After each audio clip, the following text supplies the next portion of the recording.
जूते सिर्फ वही नहीं जो हम पहनते हैं, दुनिया में इसके अलावा भी मुख्तलिफ किस्म के जूते पाए जाते हैं।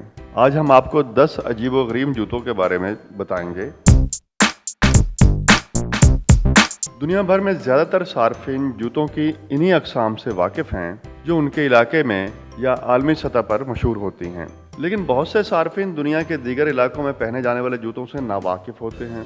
दुनिया के मुख्तलिफ इलाकों में जूतों की बनावट बहुत ज़्यादा हद तक अजीबो-गरीब भी होती है। हम आपको दुनिया भर के 10 अजीबो-गरीब जूतों के बारे में बताते हैं। इस हवाले से पहले नंबर पर आता है कैंटेब्रियन अल्बेरेकस।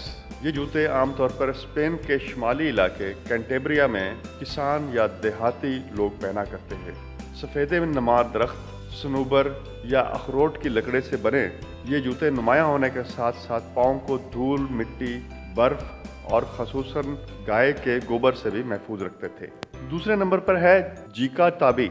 स्टील की एड़ी और रबड़ के लचकदार सोल वाले ये टैबी बूट जापान में किसान से लेकर मिस्त्री मजदूर तबका तक सब पहनते हैं। तीसरा नंबर है गेता। लकड़ी के तले और कपड़े से बने ये जूते जापान में अमूमन मौसम गर्मा में पहनने के लिए मुनासिब समझे जाते हैं और बाज़ औक़ात इन्हें मगरबी तर्ज के लिबास के साथ भी पहना जाता है। चौथा नंबर है मेंस हील्स का। सन 1700 में मर्द भी ऊंची एड़ी वाले जूते पहनते थे। इस फैशन की बुनियाद रखने वाला बादशाह लुई 14 था। इस फ्रांसीसी बादशाह का छोटा कद था, लेकिन वो खुद को बड़ा और ताकतवर जाहिर करने के लिए ऊंची एड़ी वाले जूतों का इस्तेमाल किया करता था।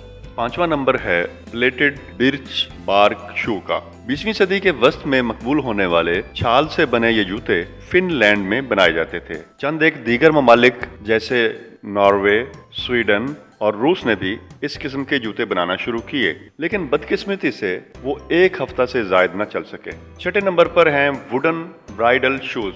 9वीं सदी में बेथ मेल वादी के देहाती अफराद अपनी होने वाली दुल्हन के लिए ये जूते बनाया करते थे। जूते की नोक जितनी ऊंची होती उतना ही उनकी मोहब्बत का इजहार ज्यादा समझा जाता था। 7वें नंबर पर है लोटस शूज। चीन में छोटे पांव खूबसूरती की अलामत समझे जाते हैं। पैरों को छोटा बनाने के मकसद से इस तर्ज के जूते 10वीं सदी से 2009 तक खवातीन में बहुत मकबूल रहे। इसके बाद इसे बनाने वाली कंपनी ने ऐलान किया कि आइंदा वो सिर्फ खास ऑर्डर्स पर ही ये जूते तैयार करेंगे। उनके यहाँ रस्म ये थी कि लड़की अपने जहेज में शामिल ये जूते ससुराली खवातीन में से किसी अहम शख्सियत को जूता तकसीम की तकरीब में तोहफे के तौर पर पेश किया करती।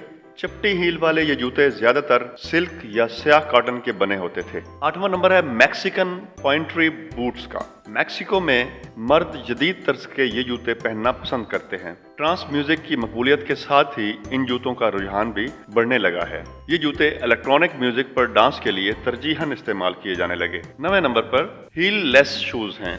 2007 में पहली बार ये जूते मंजर आम पर आए और 2008 तक हर जगह इनका इस्तेमाल देखने को मिला। इसके डिजाइनर का कहना था कि इब्तिदा में इसे पहनने में थोड़ी मुश्किल होती है, लेकिन जल्द ही ये आरामदेह महसूस होते हैं। 10वां और आखिरी नंबर है विब्राम 5 फिंगर्स का। ये गैर रिवायती तर्ज के लचकदार सोल और जूते नुमा शक्ल रखने के अलावा 5 उंगलियों के लिए अलग जगह रखते हैं। ये इब्तदाई तौर पर कश्ती चलाने वाले अफराद के लिए बनाए गए थे ताकि वो भारी किस्म के जूतों का इस्तेमाल करने के बजाय इन्हें पहनकर अपने पांव तख्ते पर मजबूती से टिका सकें।